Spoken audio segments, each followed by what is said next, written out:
Martinho Lutero, o monge que desafiou um império. Imagine a Europa no século XVI. Um continente inteiro sob o controle praticamente absoluto de uma instituição religiosa que havia acumulado tanto poder quanto ouro. Igrejas estratificadas em ouro e mármore, enquanto famílias comuns vendiam seus últimos pertences para comprar indulgências. Basicamente, promessas de perdão dos pecados impressas em papel. E foi nesse contexto que nasceu Martinho Lutero, em 1483, em Eisleben, na Alemanha. Um homem que mudaria o curso não apenas da religião, mas da história ocidental inteira. Lutero não nasceu um revolucionário. Seu pai, Hans Luder, era um homem de negócios bem-sucedido, mineiro, que tinha grandes esperanças para seu filho. O plano era claro. Martinho deveria estudar direito, fazer uma boa carreira, casar-se bem e perpetuar o sucesso da família. A vida estava traçada, mas aqui está o detalhe que poucas pessoas conhecem. Aos 22 anos, Martinho viveu um momento de puro terror espiritual. Estava viajando quando foi apanhado por uma tempestade violenta, raios caindo do céu, trovões que pareciam o próprio Deus gritando. Naquele momento de desespero absoluto, quando pensava que ia morrer, Lutero fez um voto. Santo André, ajuda-me! Eu vou me tornar um monge! Sobreviveu à tempestade e manteve sua palavra. Abandonou tudo: os planos do pai, a universidade de direito, a vida segura que havia sido planejada, e entrou no mosteiro agostiniano de Erfurt. Seu pai ficou furioso. Essa era uma afronta ao respeito familiar, ao planejamento, à estrutura. Mas Martinho tinha encontrado algo que buscava com desespero. A busca pela paz espiritual, pela certeza da salvação, pela segurança de estar bem com Deus. Aqui é onde a história fica realmente interessante, porque Lutero não era um monge comum. Enquanto seus colegas dormiam tranquilos à noite, Martinho estava em angústia profunda. Confessava seus pecados horas a fio, tão obsessivamente que seu confessor, o vicar Johann von Staupitz, finalmente disse algo revolucionário. Martinho, você precisa aprender que Deus é misericordioso. Você está procurando salvação nas obras erradas. Staupitz o apontou para a Bíblia, especialmente para a carta de Paulo aos Romanos, e ali começou a transformação espiritual de Lutero. Enquanto estudava para ser padre, sim, ele se ordenou em 1507, Lutero começou a estudar a Bíblia em seu idioma original, o grego e o hebraico. Ele se tornou professor de teologia na Universidade de Wittenberg e começou a ler muito além do que se esperava. Uma passagem em particular o atingiu como um raio. O justo viverá pela fé. Essa ideia simples, mas profunda, de que a salvação não era conquistada através de obras, compras ou rituais, mas unicamente através da fé em Cristo, mudou tudo em seu interior. Lutero havia encontrado a chave que libertaria não apenas sua alma, mas eventualmente transformaria a religião mundial. Mas o que realmente desencadeou a revolução foi um homem chamado João Tetzel. Tetzel era um vendedor de indulgências papal, e não era apenas um vendedor, era talvez o melhor vendedor de todos os tempos. Ele viajava pela Alemanha com uma caixa de madeira decorada em ouro. E quando as moedas caíam dentro da caixa, uma música toca, e Tetzel proclamava: quando a moeda na caixa toca, a alma do purgatório salta.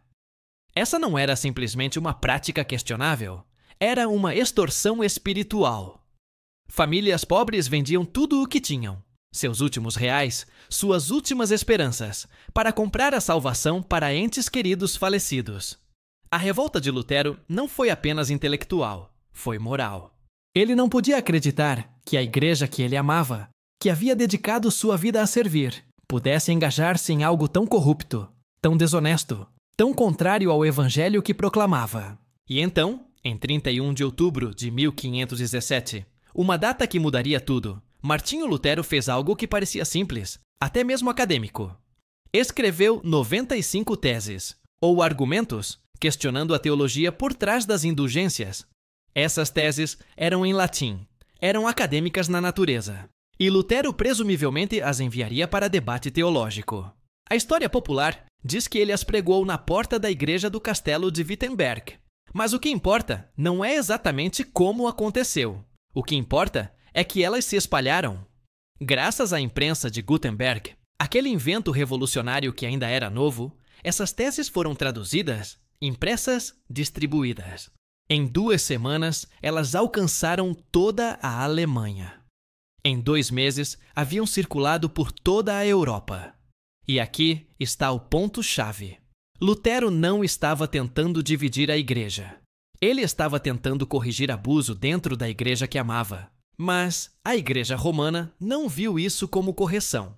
Viu como rebelião. O que se seguiu foi um drama que se desenrolou por anos. Lutero foi citado para comparecer perante o Papa, mas conseguiu evitar isso no início. Ele escreveu mais obras refinando suas ideias. Sobre a liberdade cristã. Sobre o cativeiro babilônico da igreja. Essas obras não eram apenas críticas ao sistema, eram reimaginações radicais do que o cristianismo poderia ser. Lutero entendia que se as pessoas pudessem ler a Bíblia em sua própria língua, se pudessem ter acesso direto ao texto sagrado, sem intermediários, tudo mudaria. A verdade o libertaria. Em 1521, Lutero foi convocado para a Dieta de Worms, uma assembleia imperial. Era uma armadilha. E ele sabia. A igreja tinha conseguido o que queria. A chance de forçá-lo a se retratar, a renegar tudo o que havia dito, ou então enfrentar a condenação. Martinho viajou para Worms, sabendo que poderia ser preso, mesmo assassinado. Seus amigos o suplicavam que recuasse. Mas Lutero tinha encontrado algo mais valioso que sua própria vida: a verdade. E quando o questionaram se ia se retratar, Lutero deu uma resposta que vibraria através dos séculos. A menos que eu seja convencido pela Escritura e pela razão clara, minhas consciências estão cativas pela palavra de Deus. Não posso e nem vou me retratar de nada, pois é inseguro e errado agir contra a consciência. Que Deus me ajude. Amém. Condenado, Lutero precisou desaparecer. Seus amigos o raptaram e o mantiveram seguro na fortaleza de Wartburg, onde passou meses em isolamento. E ali, naquela solidão forçada, Martinho fez algo que mudaria a história religiosa para sempre. Ele traduziu o Novo Testamento do grego para o alemão, o idioma comum das pessoas. Não era uma tradução acadêmica. Era uma tradução que as pessoas reais poderiam entender. Ele testava as palavras em voz alta, caminhando pela fortaleza, perguntando a si mesmo: que palavra um açougueiro, um padeiro, uma empregada doméstica usaria para descrever isso? Quando saiu da fortaleza, Lutero continuou sua obra. Casou-se com uma ex-freira chamada Catarina von Bora, um escândalo em seu próprio direito. Teve 6 filhos e construiu uma vida real, não a vida monástica estéril que havia vivido antes. E enquanto fazia tudo isso, continuava traduzindo, ensinando, escrevendo. Sua Bíblia completa, traduzida para o alemão acessível, foi publicada em 1534 e se tornou a base para como milhões de pessoas leriam e compreenderiam a palavra de Deus. Mas há mais uma dimensão da vida de Lutero que é frequentemente negligenciada. Ele não era perfeito. Ele tinha momentos de raiva, de arrogância, de julgamentos pobres. Disse coisas horríveis sobre judeus que nunca podem ser desculpadas. Sua compreensão de algumas questões sociais não era progredista. Mas aqui está a realidade da fé cristã protestante, que Lutero ajudou a definir. Não se trata de perfeição humana. Trata-se de consciência, de coragem de enfrentar a verdade, de disposição de estar errado e crescer. E Lutero, apesar de seus falos imensuráveis, permanece como um símbolo de alguém que escolheu a verdade sobre a comodidade, a consciência sobre a conformidade. Quando Martinho Lutero morreu em 1546, aos 62 anos, ele havia transformado a religião europeia. A reforma que iniciou produziu séculos de desdobramentos, de divisões, sim, mas também de democratização do acesso espiritual. Pessoas comuns podiam agora ler a Bíblia em sua própria língua. Padres poderiam casar. A igreja não era mais o único mediador entre Deus e a humanidade. Essas mudanças não vieram sem custo. Havia violência, há confusão, havia sofrimento. Mas há também liberdade. Há também responsabilidade pessoal pela própria fé.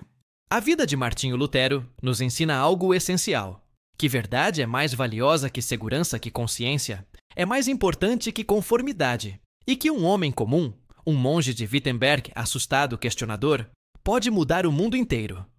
Ele não fez isso sozinho, claro.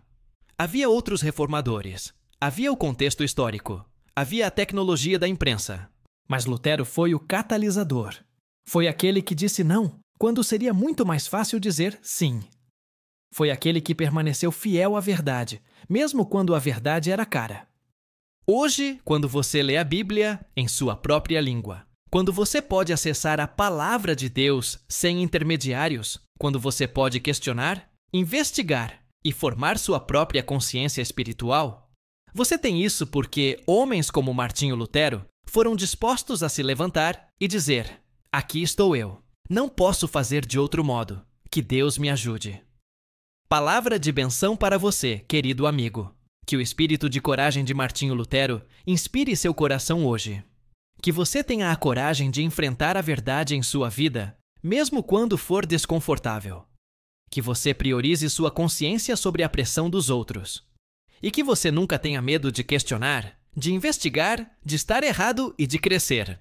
A fé verdadeira não é passiva, é ativa, questionadora, transformadora. Que sua vida reflita essa coragem. Se essa história tocou seu coração, se você se inspirou com a coragem de Martinho Lutero em defender a verdade, eu te convido a fazer 3 coisas agora mesmo. Primeira, dê um like neste vídeo. Seu apoio nos ajuda a trazer mais histórias como essa para você. Segunda, se inscreva no nosso canal, porque amanhã traremos outro herói da fé, outra pessoa que mudou o mundo através de coragem e convicção. E você não quer perder essas histórias.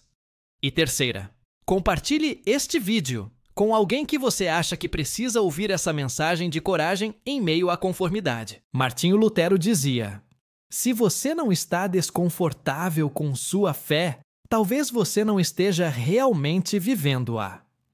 Então, deixe-me lhe fazer a pergunta: há verdades em sua vida que você está evitando enfrentar? Há convicções que você tem, mas não está tendo coragem de viver? Esse é o convite que Lutero nos deixa. A coragem de estar ciente, de ser corajoso, de ser transformador. Obrigado por estar aqui conosco nesta jornada através da história da fé cristã. Que Deus o abençoe abundantemente. Próximo herói da fé? Deixe seus comentários abaixo. Qual figura histórica você gostaria de aprender mais? Seus pedidos moldam nosso conteúdo. Que Deus continue guiando nossa comunidade para mais verdade, mais coragem, mais autenticidade. Até o próximo episódio.